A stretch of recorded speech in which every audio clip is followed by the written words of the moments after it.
မင်္ဂလာပါဆွေတုံးတွေကနေပြောရင်ကြိုးဆိုပါတယ်အမဟိုနေ့တုန်းကတင်ပြပေးမယ်ရှမ်းကော်လန်လေးကိုအခုဒီဗီဒီယိုဖိုင်လေးနဲ့ share လုပ်ပေးလိုက်တယ်เนาะမှာကော်လန်လေးတွေလိုအပ်နေတဲ့လူလေးတွေအတွက်ဒီဗီဒီယိုဖိုင်လေးနဲ့ပြပေးလိုက်တယ်လိုက်ပြီးတော့ရင်အဆုံးထိကြည့်ပေးကြပါเนาะဒါဆိုလို့ရှိရင်မတို့အခြေခံခရင်တစ်ခုဆွဲထားတယ်เนาะဒီမှာ expert pattern ကိုမှာအခြေခံbody frame တစ်ခုဆွဲထားတယ်ဆွဲထားပြီးတော့ဒါဆိုလို့ရှိရင်မတို့ level ကဒါသူ့ရဲ့basic အခြေခံ level ပေါ့နော်အခြေခံ level ကိုမှာနှစ်လက်မကွဲဖောက်ထားတယ်မြင်လိမ့်နော် 2.4 နှစ်လက်မကွဲဖောက်ထားတယ်ဒီကနေပြီးတော့မှနော်ကိုက collar ကအရန်ကြီးဒီကက်ကကြီးမရချင်ဘူးဆိုလို့ရှိရင်မတို့ဘေးကို 0.4 လက်မဝက်လောက်ချဲ့လိုက်နော်လက်မဝက်ချဲ့ပြီးလို့ရှိရင်သူ့ရဲ့အဆောင်ကနာရှမ်းကော်လာဖြစ်တဲ့အတွက်ကြောင့်မတို့6လက်မကိုဟိုက်ချင်တယ်တော့နော်ဟိုလေကြက်လေးရချင်တယ်တော့ဒါလေးကဝတ်လို့ရတယ်နော်မလဲပင်ကအပေါ်တက်အောင်မှဆိုလို့ရှိရင်ကွက်တက်တာကြီးမကြိုက်ဘူးဆိုလို့ရှိရင်လည်းဒီအောက်ကိုထပ်ပြရင်ချလို့ရတယ်နော်အဲ့တော့6ခွဲလောက်တော့ချလိုက်6ခွဲအဲ့6ခွဲကိုအဲ့ဆိုရင်ရသွားပြီနော်6ခွဲအဲ့တော့ဒီနားလေးကနေပြရင်သူ့ကိုမလန်အောင်လို့နည်းနည်းလေးမစိတ်လောက်လေးစားပေးထားနော်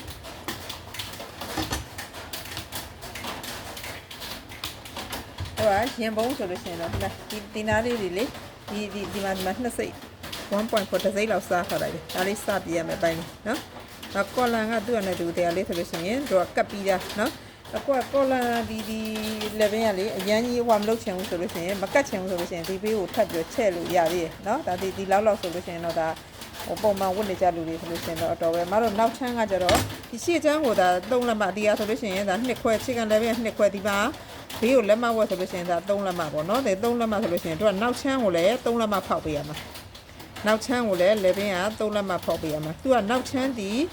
ကောလာပါတဲ့အတွက်ကြောင့်အောက်ကို 0.4 or 0.6 เนาะ 0.6 အဲ့လောက်ပဲဆင်းပေးရမှာဒီ6စိတ်4စိတ်ပြင်တော့ပို့ပြီးတော့မဆင်းနဲ့တစ်လက်မတို့ဘာလို့ဆင်းလိုက်လို့ဆိုရင်နောက် level ကလန်သွားပြီเนาะအဲ့တော့ရင်4စိတ်6စိတ်ပဲဆင်းပေးမတို့ကတော့ကောလန်ပါတဲ့ level ဆိုလို့ရှိရင်ဒီ6စိတ်ပဲဆင်းပေးတယ်เนาะအဲ့တော့ကိုကလက်ဖောင်းကြိုက်တယ်ဆိုလို့ရှိရင်ဒီလက်ဖောင်းပတ်တန်လေးဖြတ်ထုတ်ပေးเนาะဒါမှကောလန်အတွက်ပြမှာဖြစ်တဲ့အတွက်ကြောင့်ဒီကော်လန်လေးပဲပြလိုက်မယ်အဲ့တော့ဒီကဒီဟာလေးကိုညှက်ထုတ်လိုက်မယ်ဒီမှာဒီဟာကိုလေမလန်ညင်မှုစစ်စစ်ကက်ကက်ဖြစ်ချင်တယ်ဆိုလို့ရှိရင်ဒီနားလေးမှာလေ 0.1 လောက်လေးเนาะသူ 0.1 လောက်လေးစားပြီးလို့လည်းရတယ်နည်းနည်းလေးပေါ့เนาะအများကြီးလည်းမဟုတ်ပါဘူးlevelသူကဒီ level ကကြတော့ level ကဒီမှာကြတော့သူကအဆွေကျသွားပြီလေအဆွေကျသွားဒီနားမှာသူကပိတ်ကြောကအဆွေညှရမှာအဲ့ဒါမို့လမ်းမှာဆိုတော့နည်းနည်းလေးပဲအများကြီးမဟုတ်ဘူးဒါလေး point လေးထပ်ပြီးတော့ကော်လာယူတဲ့ level လေးတွေအဲ့လိုမျိုးမအားချင်ဘူးဆိုလို့ရှိရင် level လေးမှာကော်လာလေးကအဲ့လိုကက်ကလေးဖြစ်နေခြင်းနဲ့မဟချင်ဘူးမလန်ချင်ဘူးဆိုလို့ရှိရင်ဒီလိုမျိုးလေးလုပ်ပြလို့ရတယ်နော်အများကြီးမဟုတ်နဲ့အဲ့ဒီမှာ level ကိုပြန်ပြီးတော့ဒီ level လေးကိုပြန်ပြီးတော့ရင်ဖြောက်ပေးရမယ်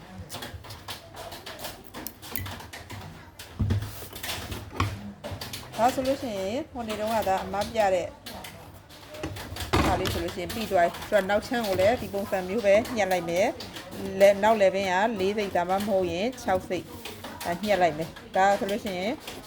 ဒါရင်စည်းပတန်ကဒါပြီးသွားပြီเนาะ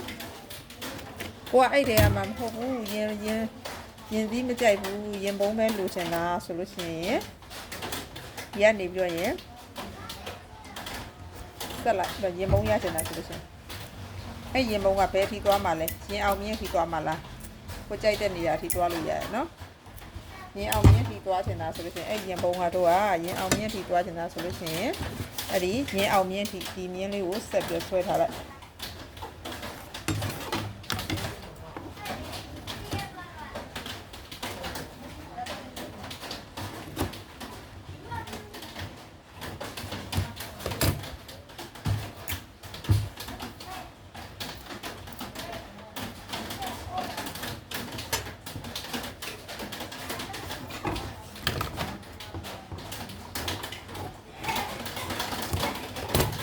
ကွာရင်ပုံးကြိုက်တယ်ရင်ပုံးအစ်စ်ကြိုက်တယ်ဆိုလို့ရှိရင်ရင်အောင်မြင့်ပြီးဆွဲထားပြီးတော့မှကိုလိုချင်တဲ့အမှာရင်ပုံးပုံကိုပေါ်ပြီးလို့ရတယ်နော်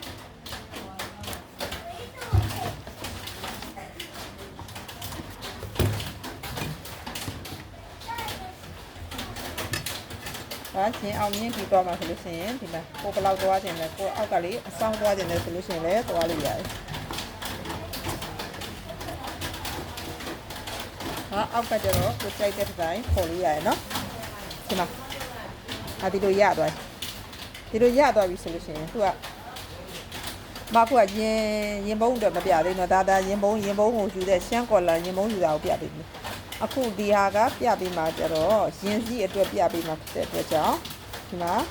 ဒါလေးကိုရင်စည်းချုပ်မဲ့လူတွေဆိုလို့ရှိရင်ဒီတိုင်းယူရှင်းမှာ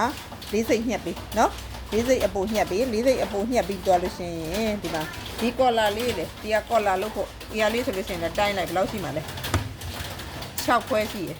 နောက်လေပင်ရဲ့ပတ်လေကိုလည်းတိုင်းလိုက်တယ်သူကနောက်လေပင်ဆိုလို့ရှိရင်3လက်မပေါက်တာလို့ရှိရင်အနည်းဆုံး3ခွဲရှိရယ်3ခွဲဒီမှာရှိမှာ6ခွဲဆိုလို့ရှိရင်ဘယ်လောက်ရှိမှာလဲ30ရှိเนาะ30လက်မတို့ကဒီမှာပကုံးချုပ်ထားရှိသေးတယ်လေအဲ့တော့1လက်မပြန်နှုတ်လိုက်တော့6လက်မပဲရှိမှာเนาะဒါလေးနဲ့ကော်လာဆွဲဒါလေပင်တွေကိုတိုင်းရပါเนาะအမားကဒါနမူနာလေးပဲဆွဲပြပေးရเนาะဒါနမူနာပဲဆွဲပြပေးရဖြစ်တဲ့အတွက်ကြောင့်လေပင်အတိုင်းရတော့ရင်ဒီတိုင်းတော့ဒါအနိစ္စဆုံးနဲ့ဆွဲပြပေးရเนาะမှာတော့ခုနက6လက်မရှိတယ်ဆိုတဲ့အတွက်ကြောင့်6လက်မှမှတိုင်းလိုက်ပြီ11ကိုထားတယ်လောက်ထားတဲ့ပုံမူတည်ပြီးရင်သူ့ရဲ့ဟွာလေးကလည်းကွဲသွားမှာမှကော်လာပြားကလေကိုဘလောက်ကော်လာပြားကလေကိုကဘလောက်ယူမှလဲကြီးလိုချင်လားသေးသေးလိုချင်လားတလက်မကွဲပြားအကြံလိုချင်လားတလက်မပြားအကြံလိုချင်လားကိုလိုချင်တဲ့လောက်ကိုမှသူကသွားလို့ရတယ်เนาะတလက်မအကြံရချင်တာဆိုလို့ရှိရင်တော့ဒီအပြားကိုတစ်ခွဲပြားယူပြီးချုပ်စာရောเนาะတကယ်လို့ကိုကလေနှစ်လက်မပြားယူချင်တာတက်ခွဲပြားကြံချင်တာဆိုလို့ရှိရင်တော့နှစ်လက်မယူပြီးတစ်လက်မပြားပဲကြံချင်တာဆိုလို့ရှိရင်တော့တစ်လက်မကွဲပြားယူပြီးကော်လာကိုလေနော်ကော်လာကိုတစ်လက်မကွဲပြားယူပြီးအဲ့တော့ရင်ဒီကနေပြရင်တို့ဒီကော်လာလေးကို white တွင်ချလိုက်တာအဲ့လိုဝိုင်းလေးခေါင်းသိမ်းပါ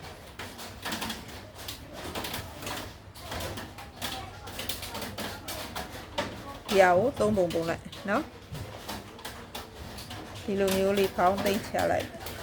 အဲ့ဆိုလို့ရှိရင်ကော်လာလေးရသွားပြီဒါဒီဘက်ကိုဘယ်လိုယူရမှာလဲဆိုတော့ဒီဘက်ကအပိတ်ပူးရယူအဲ့ဘက်ကကော်လာအပိတ်ပူးရလေးဒီမှာဒီအဝိုက်ဖက်ဒီဗာလဲဆိုတော့အင်ဂျီဟိုနဲ့တက်ရမယ်ဖြစ်လေ11နဲ့တက်ရမယ်ဖြစ်လေနော်ဒါဟို11တက်ရမယ်ဖြစ်ဒါလေးကပိတ်ကြောကိုပူးရယူရမယ်ဒီမှာလည်းပူးရယူရမယ်နော်အဲ့တော့တက်တဲ့ချိန်ကျရင်ဒီလိုမျိုးတက်ဒီလိုမျိုးတက်လိုက်ဒီလိုမျိုးဒါအပိတ်ဒီလိုမျိုးယူလိုက်မယ်ဒီဘက်ကကော်လာအပိတ်ဒါပြောင်းပြန်ဖြစ်သွားတယ်နော်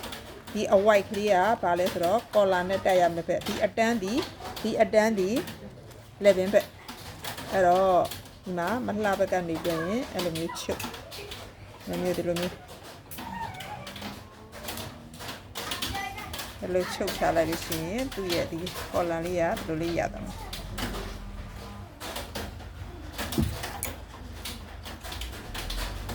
ဒါကဟိုနေတုန်းကတင်ပေးမယ်လို့ပြောထားတယ်ဒါရှမ်းကော်လန်လေးမှာတင်ပေးလိုက်ပြီနော်ဒါရင်ပုံးကြိုက်တယ်ဆိုလို့ရှိရင်လည်းရင်ပုံးဆိုလို့ရှိရင်လည်းမတို့အဲ့လိုပဲယူပေးရမှာနော်ဒါ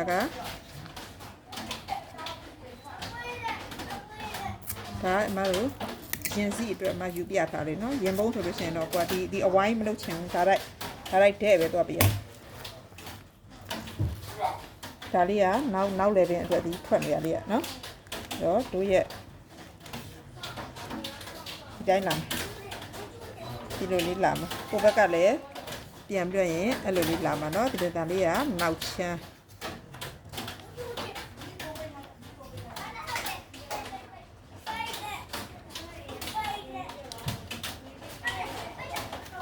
ဒါလေးကနောက်ချမ်းဒီလိုလေးလာမှာเนาะဒီလိုအဲ့လိုရှမ်းပေါ်လာလေးလာဒါကရင်ဘုံတွေညက်ပြထားပြီးတော့တစ်ချက်ညက်လိုက်နော်။ငါကွာ ရှေ့ကွဲဆိုလို့ရှိရင်လည်းအဲ့လိုရှေ့ကွဲကျဲပြီးတွေရှာတွေတက်ထားပြီးတော့ရင်ဒီကော်လာလေးကလက်မတက်ခင်လက်မတက်ခင်ကော်လာတက်ပြီးမှလက်တက်မယ်နော်ဒီလိုလေးရရနော်ဒီလိုလေးဟိုဘက်မှာလည်းတစ်ခုလာပါနော်ဒီဘက်ကပြည့်ရညံ့မှာဒီဘက်မှာနောက်ထပ်တစ်ချမ်းရှိတယ်အဲ့တော့လေဘင်းလေးကဟိုဘက်စုံဒီဘက်စုံအဲ့လိုလေးစုံနေမှာ